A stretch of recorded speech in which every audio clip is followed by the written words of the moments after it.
बदलापुरातील शाळेत शिकणाऱ्या 2 चिमुकल्यांवर लैंगिक अत्याचार झाल्याची धक्कादायक घटना घडली।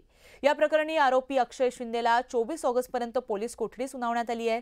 दरम्यान या प्रकरणाची मुंबई हायकोर्टाने सुमोटो याचिका दाखल करून घेतली आहे।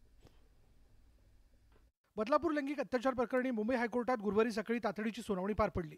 उच्च न्यायालयाच्या खंडपीठाने यावेळी राज्य सरकारची बाजू मांडणाऱ्या महाधिवक्ता बिरेंद्र सराफ यांच्यावर अनेक प्रश्नांची सरबत्ती केली। एकाच मुलीचं स्टेटमेंट घेतलं, दुसऱ्या मुलीचं स्टेटमेंट का घेतलं नाही, तपास विशेष पथकाकडे देण्यापूर्वी बदलापूर पोलिसांनी काय केलं, त्याची कागदपत्र कुठे, पीडित मुलीचं समुपदेशन केलं का, असे सवाल कोर्टाने केले। यावर राज्य सरकारच्या वकिलांनी म्हटलंय की पहिल्या पीडित मुलीचं समुपदेशन झालंय, दुसरीचं सुरू आहे।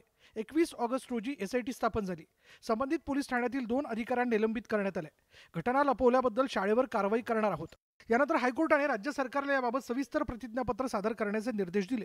लोकांनी रस्त्यावर उतरल्यानंतर तुम्हाला जाग येणं खेदजनक आहे, असे खडेबोल हायकोर्टाने राज्य सरकारला सुनावले।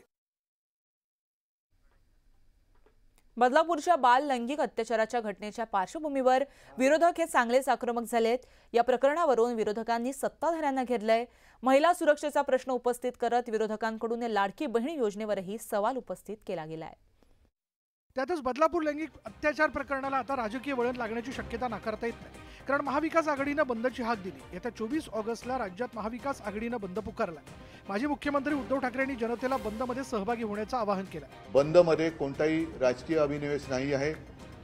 ज्याप्रमाणे आपण कोरोना व्हायरसशी लढलो, तसाच हा एक विकृतीचा व्हायरस आहे। तो शिक्षा होते आणि अत्यंत कठोर शिक्षा होते, ही भीती ह्या विकृतांच्या मनामध्ये निर्माण करण्यासाठी म्हणून हा बंद करतोय। उद्धव ठाकरेंना सांगेन, संजय राजाराम राऊतला सांगेन, नाना पटोलेजींना सांगेन, सुप्रियाताईंना सांगेन, हिंमत असेल तर आमच्या आंबेडकरी समाजाची यशस्वीरित्या गावांनी पण बंदची हाक द्या।